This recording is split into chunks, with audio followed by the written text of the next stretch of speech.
जय माता दी। श्री दुर्गा सप्तशती का चौथा अध्याय। इंद्रादि देवताओं द्वारा देवी की स्तुति।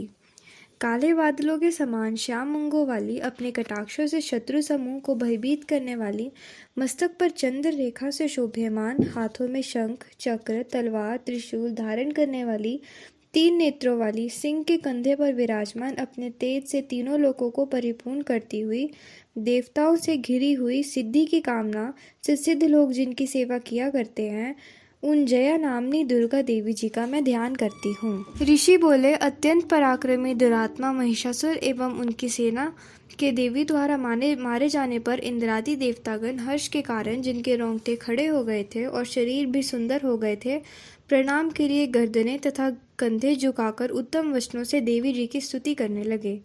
जिन देवी जी ने अपनी शक्ति से सारे जगत को व्याप्त कर लिया है, जिनका स्वरूप सभी देवताओं की शक्तियों का समूह है, सभी देवता एवं महर्षि जिनकी पूजा किया करते हैं, उन अंबिका देवी जी को हम प्रणाम करते हैं। वे देवी हमारा कल्याण करे।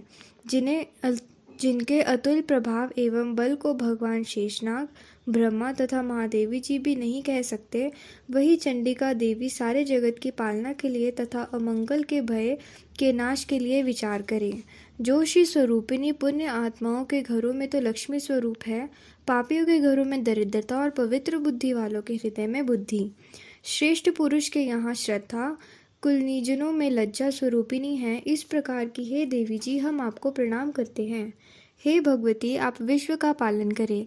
हे मातेश्वरी, आपके इस अचिंत्य रूप का असुरों के क्षय करने वाले आपके महान पराक्रम का एवं देवता तथा असुरों के सामने संग्राम किए गए आपके अद्भुत चरित्रों का वर्णन हम किस प्रकार कर सकते हैं। हे भगवती, जगत के कारण स्वरूप सत्व रज तम इन 3 गुणों वाली होते हुए भी आप अज्ञेय हैं। दोषों के कारण हम लोग आपको नहीं जान सकते। हम तो क्या, भगवान विष्णु और शिव जी भी आपको पार नहीं पा सकते। आप सबका आश्रय हो, आप ही आद्या अव्यकृता परा प्रकृति हो। हे देवी जी, सभी यज्ञों में जिसके उच्चारण करने से सभी देवता तृप्त होते हैं, वह स्वाहा आप ही हो, एवं पितरों की तृप्ति का कारण भी आप ही हो। सभी लोग आपको स्वधा नाम से उच्चारण करते हैं। हे देवी, मुक्ति का कारण भी आप ही हो। आप ही अचिंत्य महाव्रत स्वरूपा हो और संपूर्ण दोषों से रहित, इंद्रियों को वश में करने वाली, तत्व को ही सार जानने वाली, मोक्षार्थी मुनिजन जिसका अभ्यास करते हैं, वह भगवती परा विद्या आप ही हो। आप ही शब्द स्वरूपा हो। परम पवित्र ऋग्वेद, यजुर्वेद एवं मनोहर उद्गीत के पदों के पाठ से युक्त सामवेद का आधार आप ही हो। आप ही वेदयत्री देवी हो और 6 गुणों से संपन्न भगवती हो। सबकी आजीविका रूप वार्ता आप ही हो। संपूर्ण जगत के आदियों एवं पीड़ा को आप हरने वाली हो। सभी शस्त्रों का ज्ञान कराने वाली हे देवी, आप ही मेधा हो। आप ही दुर्गम संसार रूप सागर से पार उतारने वाली नौका रूप दुर्गा हो।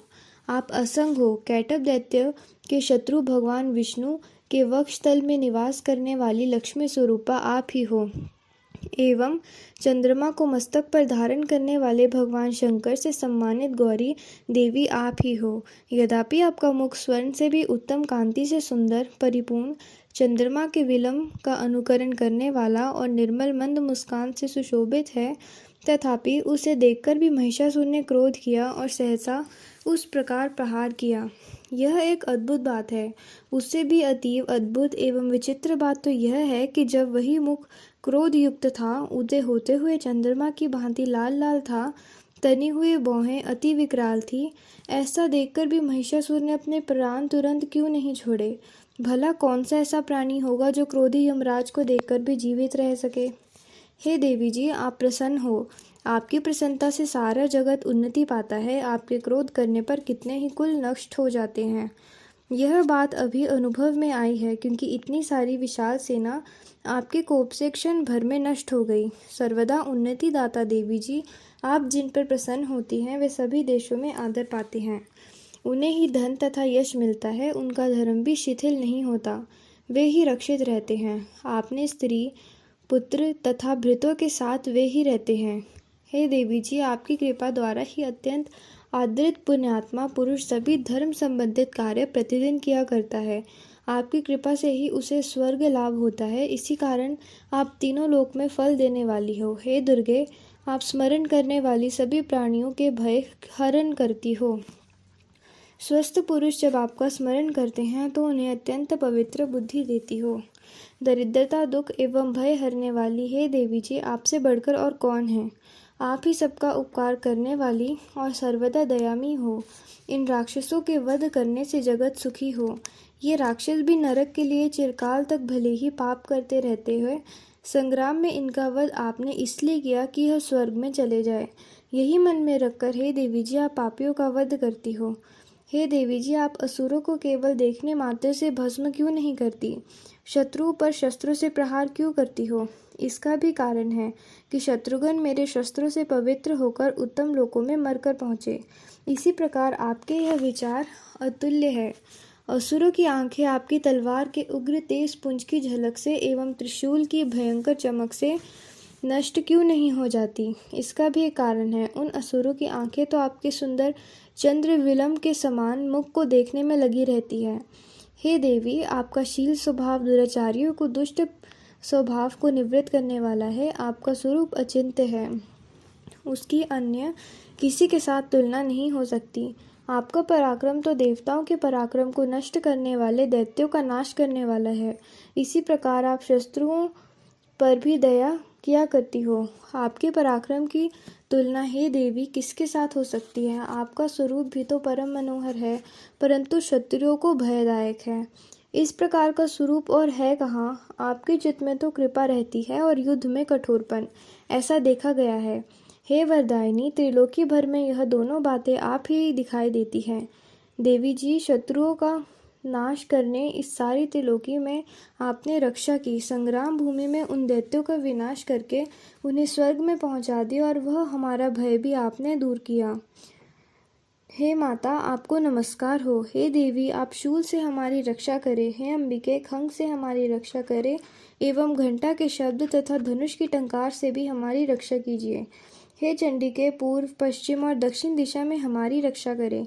आपके त्रिशूल को घुमा घुमाकर उत्तर में भी हमारी रक्षा कीजिए। हे माता, त्रिलोकी भर में आपके समान कोई अत्यंत सुंदर और भयंकर रूप फिरते रहते हैं, उनसे भी हमारी रक्षा कीजिए। हे अंबिके, आपके हाथों में खंग, शूल, गदा आदि जितने भी अस्त्र हैं उन सब से हमारी रक्षा कीजिए।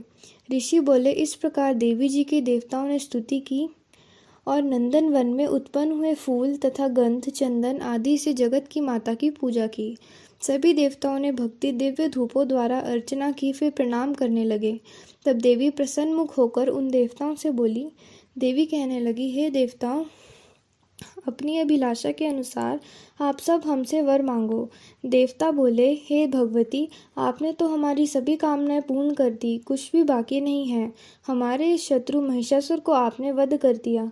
फिर भी यदि प्रसन्नता पूर्वक हमें वर देना चाहती हो तो हे मात, यह वर दीजिए कि जब जब भी हम आपका स्मरण करें तब तब हमारी बड़ी बड़ी आपत्तियां दूर करें। हे प्रसन्न वदने, हे मातेश्वरी, जो भी मनुष्य स्तुति द्वारा आपकी स्तुति करे उसे वित्त, रिधि, वैभव दीजिए। साथ ही उसके धन, कलत्र आदि संपत्ति की भी वृद्धि कीजिए।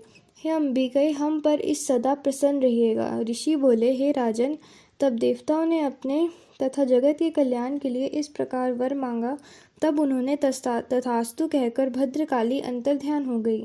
हे राजन, पूर्व काल में तीनों लोगों का हित चाहने वाली देवी का देवताओं के शरीर से जैसा प्राकट्य हुआ वह सारी कथा मैंने कह सुनाई।